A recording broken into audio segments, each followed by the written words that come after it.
Hello students, good morning. In the last class we were discussing about supply function, supply equation and law of supply. Today we go through it how the supply curve is going to be there in the perfect computation if we consider in the short term period and in the long term period. Okay, so before going through the short term and long term supply curve, let us understand what is the meaning of supply curve. However, we already understood the meaning of supply, isn't it? So what is supply? Just recall it once. Supply is the given quantity of a commodity which is sold in the market at a particular price. Well, so here today we discuss about the supply curve under perfect computation. Yes.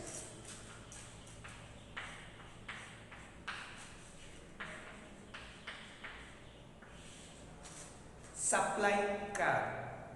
Friends, here supply will be as it is, there is no change in the meaning, but we have to think about the curve. What is this curve? What is this supply curve? Supply curve is the graphical representation of the quantity that is sold in the market at a particular price.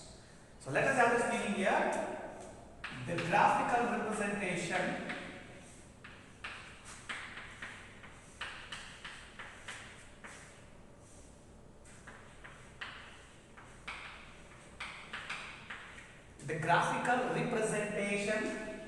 of the quantity sold in the market,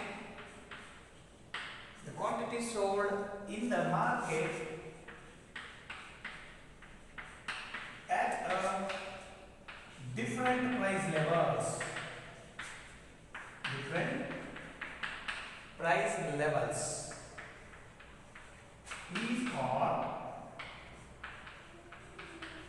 Is called supply curve. Yes, this is the meaning here. What it actually tells us, the graphical representation where we are going to put the data which is of supply in the form of diagram or in the form of graph, and that is going to be called as the supply curve. So just look at this here. This graphical representation of the quantity sold in the market at a different price levels is called supply curve. So in the market there will be different price levels. Let us later we'll understand how the supply curve will be in a perfect computation. But generally you understand that what is the supply curve in a general meaning. So this is going to be here the graphical representation, the diagrammatic presentation of the quantity sold in the market at a different price levels. So the quantities that we are going to sell in the market with a different price levels. So as we already understood, as per the law of supply, where the quantity supply increases if the price increases and the quantity supply decreases if the price decreases, isn't it? So this is how the supply curve acts according to the change in the price. If supply that has to be increased, and the main reason for that is the price has to increase. In the same way, if supply is decreasing means the price is also decreasing. So like this, the supply curve depends on the price. So as we already discussed in the last class, supply curve is the dependent variable on the price, where price is the independent variable. Okay, so this is how the supply curve in the general meaning. Then how the supply curve will be under perfect computation. The meaning of supply curve remains the same, but the only thing is here, as we have given the term different price levels, the quantity sold in the market at a different price levels is other than perfect computation. If you are in the perfect computation, the quantity sold in the market at a uniform price.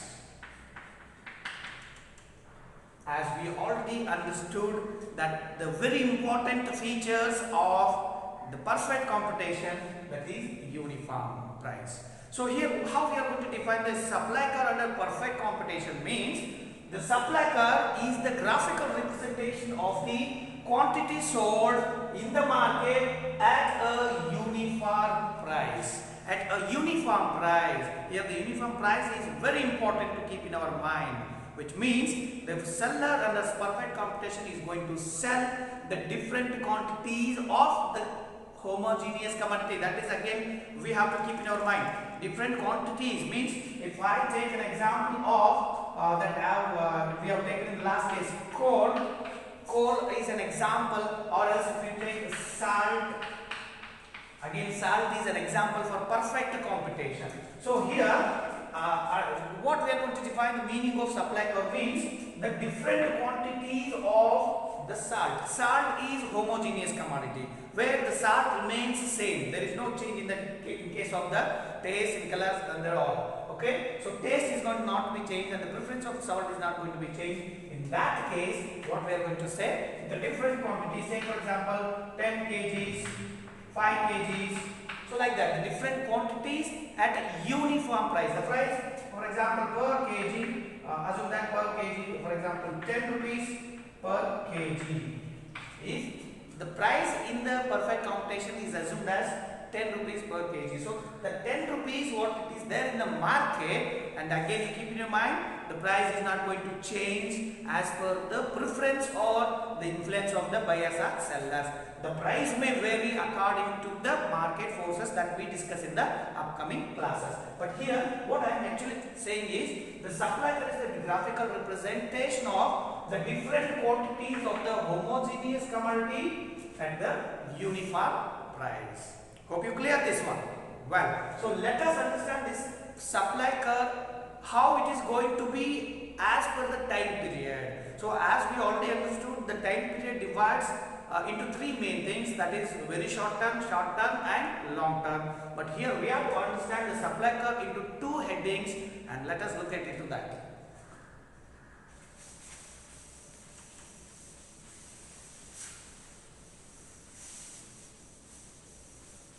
Well, we are going to understand supply curve into two headings. One is short run supply curve. Well, one is short run supply curve, other one is long run supply curve. Long run supply curve we will look at into the next class, but let us see about the short run supply curve. So what is this short run supply curve? Friends, short run supply curve is a graphical representation of the quantity sold in the market at uniform price within the short term period. So it's a graphical representation, no change at all again, but the time period is different. So here, the quantity that is sold in the market within a specified time period. What is the time period we have specified here? Short term time period. Short term, when we are assuming that in between 1 to 5 years. The quantity which is sold in the market in between 1 to 5 years, and that what we represent through the diagrams, and that is what it is, the short run supply curve. Well, let us understand this short run supply curve with the help of diagram. Well, so I am going to present here, this is OY axis and this is OX axis. Okay, this is X and this is Y. I am going to take one price line here. As we already understood what is the price line under perfect computation in the previous videos. If you have any doubts, still you go back to that and once revise it. Well, so this is one, I am going to mention it as a P2. Let us take one more price line here. Here I am going to take. Again, this is also a horizontal straight line to OX axis. This is one more, and I am going to write it as P1. Price line P1, P2, they are the two price lines I am going to mention here. Okay. So well, let us have a short run supply curve here. This is short run marginal cost curve, and one more by intersecting previous short run average variable cost curve, and one more I take short run average cost curve. Right, this will going to be SAC, this is SAC, and this is going to be SAVC. Okay, well, here quantity sold, and on this price cost supply curve. I write it shortly SS as the supply curve.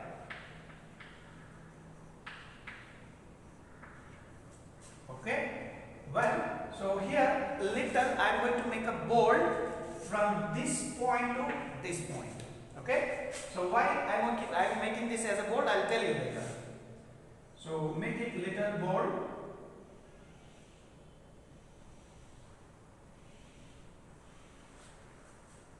Well, this I am going to write as S dash. Well, so now you just see in this diagram, the diagram is complete now. So in this diagram, we have on OX axis, that is quantity sold, on OY axis, that is price, cost, supply curve.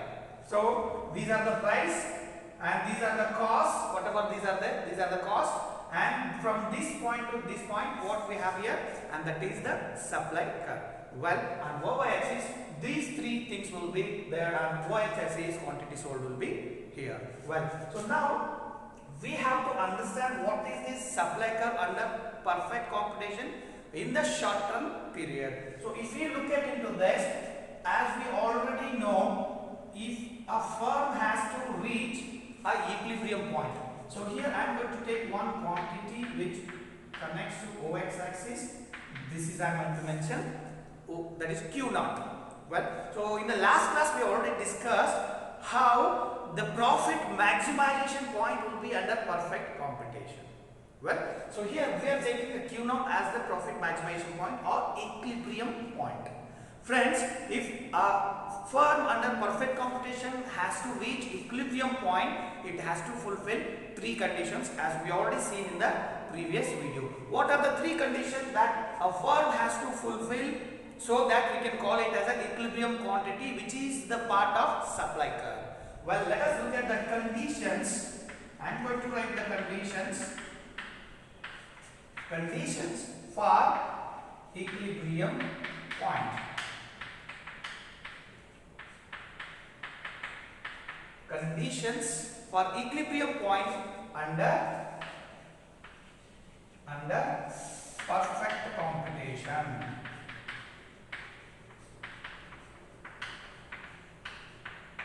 What are the conditions we need so that a firm with its supply it can reach us the equilibrium point? Well, first I can say P must be equals to SMC.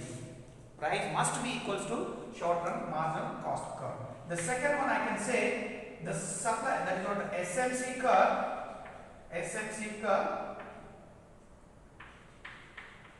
must be non-decreasing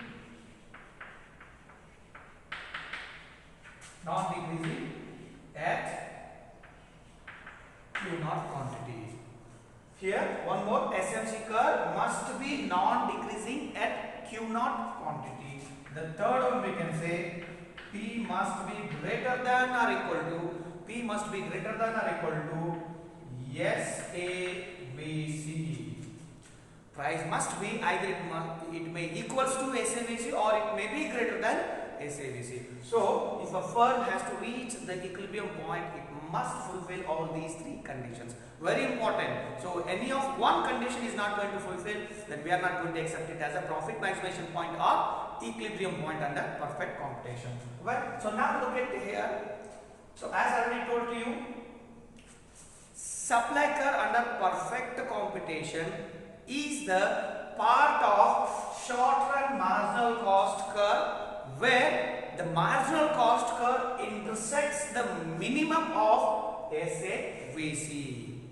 Keep in your mind once again, the supply curve under perfect computation within the short term period is going to be the part, as I already mentioned, you can just look at here, S dash is the supply curve. So this is the part of the short run marginal cost curve where it is the rising from the intersection of the minimum of SAVC. Here you can just see this is the minimum point of the SAVC curve where the SMC curve intersects at the minimum point of the SAVC and starts moving upward, and where it intersects the minimum point from below and that onwards, and as it moves towards the upside, and that is how we are going to call it as a short run supply curve under perfect computation.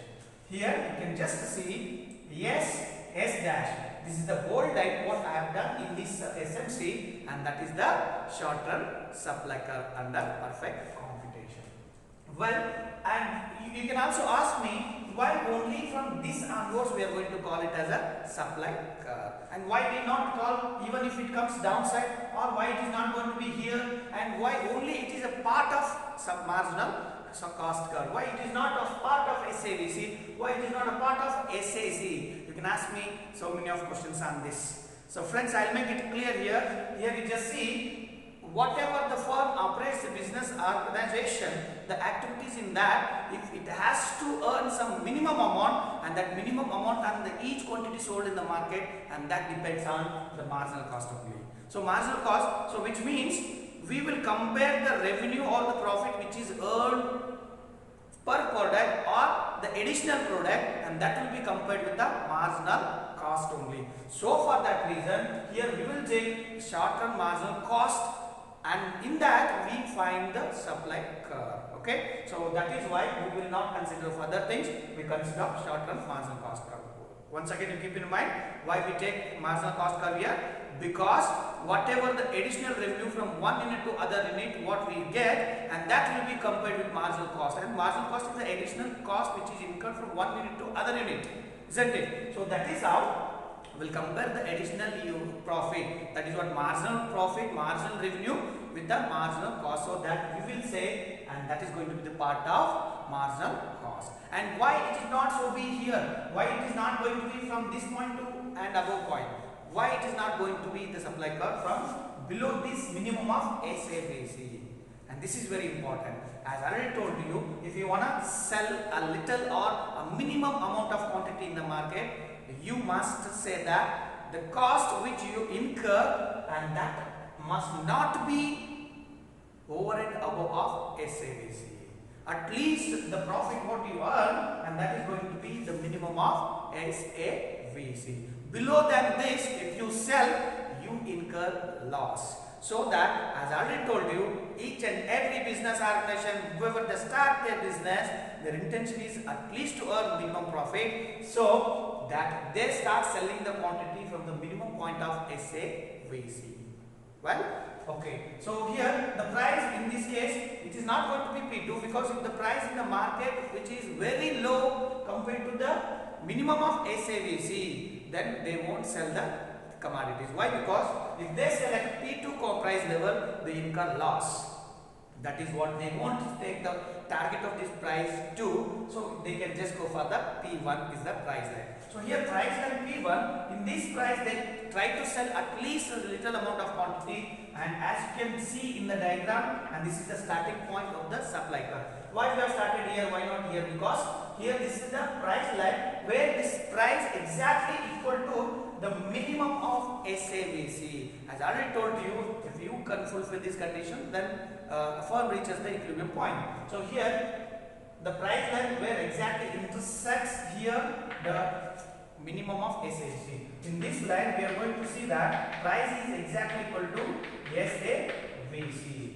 If a seller in the perfect computation wants to sell a commodity, then he has to look at this. The price must be exactly at least equal to the SAVC, minimum of SAVC. If the price is more than SAVC, it's more better. Why? Because he earns maximum profit.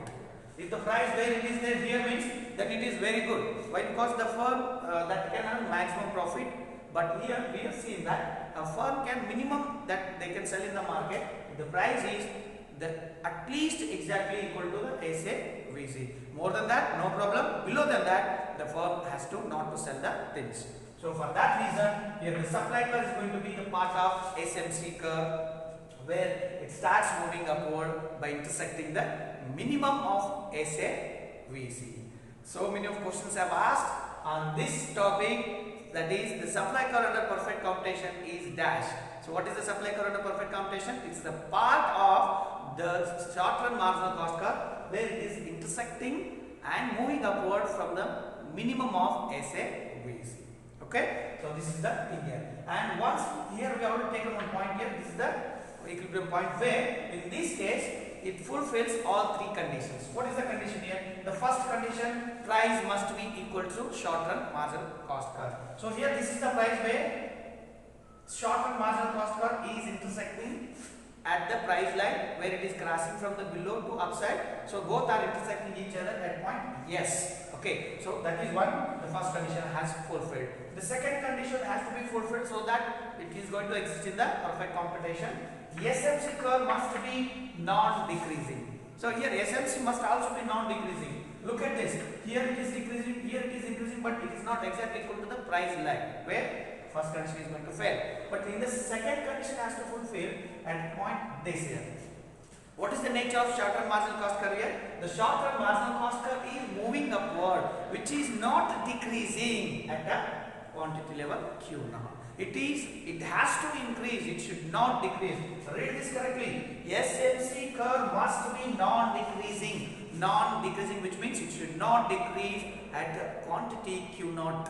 Why? Because that Q naught is going to be considered as equilibrium quantity. That is equilibrium quantity. And the third condition, that is P, either it may be greater than or equal to the short-run average variable cost.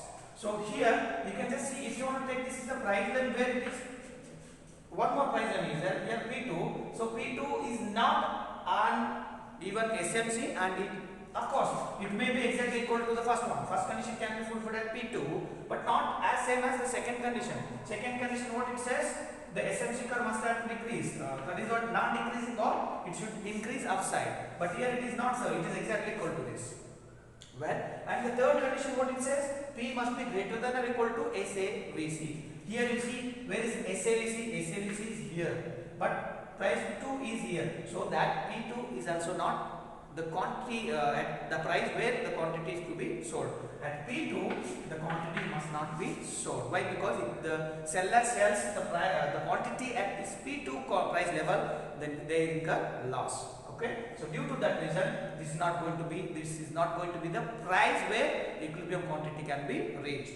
So third one must be the price must greater than or equal to SAVC. So here you see at P1 the price is exactly equal to SAVC, which means at least the price is equal to the minimum of SAVC curve, so that this third condition can also be fulfilled.